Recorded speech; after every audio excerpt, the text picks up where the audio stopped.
Before you replace your hood shocks, either brace the hood up or get someone to hold it while you do this. As you remove one shock, the hood will not have enough strength to hold itself with a single shock and will fall on your head. Each shock has two sockets on either end.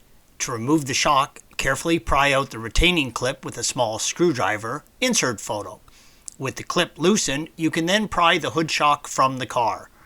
Wrap your screwdriver in duct tape if you don't want to scratch your paint during the replacement process. The new shock should last you several years. Installation is the reverse of removal, and put a little white lithium grease on the ball before you reinsert the new shocks. Thanks for watching. Be sure to subscribe to our channel and check out another video in this series.